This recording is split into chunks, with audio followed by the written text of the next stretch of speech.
बिस्मिल्लाहिर्रहमानिर्रहीम। आज 15वीं तरावी में सूरह फुरकान, सूरह नूर का बकिया हिस्सा, सूरह फुरकान, सूरह शुआरा मुकम्मल पढ़ी जाएगी। अंबिया का तज़किरा मुकम्मल होने पर आयत नंबर 51 और 52 में दो सिफ़तों का बयान किया गया कि एक ये कि हर नबी पाकीज़ा और तय्यब शख्सियत का मालिक था। हलाल और पाकीज़ा चीज़ें ही सब के लिए हलाल की गई। इन अंबिया की दावत व पैगाम एक ही था। उसकी तकमील ख़ातमुन नबिय्यीन सल्लल्लाहु अलैहि वसल्लम की आमद पर हुई और इस उम्मत को उम्मत वाहिदा की सिफ़त बख्शी गई। ये नज़रिए की बुनियाद पर वजूद में आई। रंगो नस्ल, ज़ुबान और जोग्राफिया इसकी राह में हायल नहीं हो सकते। अल्लाह की वहदानियत और तक़वा की बुनियाद पर मुख्तलिफ कबाइल अक़वाम एक रंग में रंग कर हम कदम और हम सफ़र बनते हैं। ये हमारी उम्मत है जो अपनी तरकीब में सबसे मुमताज़ और मुमय्यज़ है। यानी अलामा ने जो कहा ना कि अपनी मिल्लत पर कयास अक़वाम मग़रिब से न कर, ख़ास है तरकीब में कौम रसूल हाशमी। ये जो नबी पाक सल्लल्लाहु अलैहि वसल्लम के जो ग़ुलाम हैं, इनका सब से एक अलग अंदाज़ होता है। ये किसी के साथ अपने मामलात को मिक्स नहीं करते। इनकी अपनी एक पहचान है। ईमान और कुफ्र का मुवाज़ना किया गया। अहले ईमान की मज़ीद सिफ़ात बयान की गई। वो भलाइयाँ कमाने में सरगर्म होते हैं और अपने रब की खशियत से दिलों को आबाद रखते हैं। सूरह के आखिरी हिस्सा में बताया गया कि हमने तुम्हें अबस पैदा नहीं किया, यानी तुम्हारी ज़िंदगी का एक मकसद है और इसको फरामोश करके ज़िंदगी गुजारने वाले कभी फलाह नहीं पा सकते। इसी तरह सूरह नूर में मुख्तलिफ हमें हदायत एक ही साथ मिलती हैं कि जिसमें ज़िना की सज़ा को बयान किया गया। क़ज़फ़ यानी किसी पर बदकारी का झूठा इल्ज़ाम लगाने को जुर्म करार दिया गया और इसकी सज़ा 80 कोड़े मुकर्रर की गई।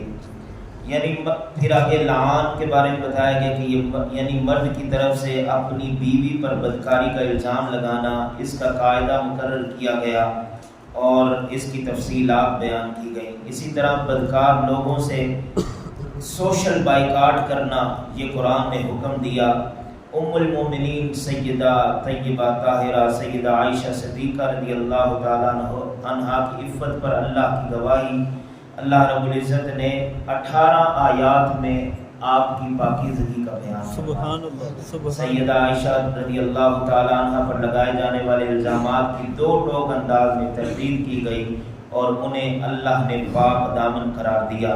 फहाशी और बेहयाई हराम है, इसका जिक्र किया गया। घरों में दाखिल होने के आदाब बताए गए। तजस्सुस की ममानियत की गई, यानी जासूसी ना करो, टो में ना लगे रहो। इसी तरह औरतों के लिए पर्दा ज़रूरी करार दिया गया। गैर महरमों से मेल मिलाप ममनू ठहराया गया। तरगीब निकाह के हवाले से माशरे में औरतों और मर्दों को निकाह की तरगीब दी गई और इस सिलसिले में हायल रुकावटों को दूर करने का हुक्म इरशाद फरमाया गया। इसी तरह घरों के अंदर इस्लाहात नाफिज की गई। जैसे घरों के बाहर के मामलात होते हैं, इसी तरह घर के अंदर जो कवानीन हैं क्या होने चाहिए उसके बारे में भी जामे हदायत दी गई कि सुबह दोपहर और रात के वक्त घरों के अफराद हत्ता कि बड़ी उम्र के बच्चे भी सोने के कमरों में बिला इजाज़त दाखिल ना हो, यहाँ तक कि अपने वालिदैन के कमरे में भी बगैर इजाज़त के दाखिल नहीं होना चाहिए। ज़ईफ़ुल उम्र औरतों को कठिन पाबंदियों से कुछ रियायत दी गई कि वो घर के अंदर अगर दुपट्टा ओढ़नी उतार दें तो कोई मुज़ायका नहीं, लेकिन घर से बाहर बुढ़ापे की उम्र में भी आपने पर्दे का एहतमाम ज़रूर करना है। करीबी अजीज़ों और दोस्तों को एक दूसरे के घर में इजाज़त से दाखिल होने और फिर बेतकल्लुफ़ी से खाने पीने की इजाज़त दी गई। अंधे, लंगड़े, लूले, बीमार और माजूर लोगों को उनकी कमज़ोरी की वजह से ये रियायत दी गई कि वो बग़ैर इजाज़त के भी कोई चीज़ खा लें तो उनसे پیار اور محبت والا معاملہ کرنا چاہیے۔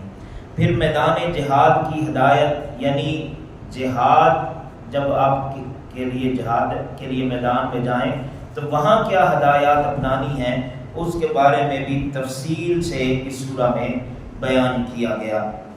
پھر سورۃ الفرقان، یہ بھی مکی سورہ ہے، اس سورہ میں بھی دعوت حق کا تعارف بھی کروایا گیا، اور داعی حق جو مبلغ ہوگا اس کی خصوصیات کیا ہونی چاہیے، اس کی شخصیت کیسی ہونی چاہیے، اور پھر اس کے اوپر جو مخالفین اعتراضات کرتے ہیں ان کا جواب بھی دیا گیا۔ نبی اکرم صلی اللہ علیہ وآلہ وسلم پر مخالفین مختلف اعتراضات کرتے، اللہ رب العزت نے اس سورہ میں اس کا جواب بھی بڑی تفصیل کے ساتھ اور بڑے آسان انداز میں بیان کیا ہے۔ اللہ کریم ہم سب کو قرآن کی ہدایات کو سمجھ کر عمل کی توفیق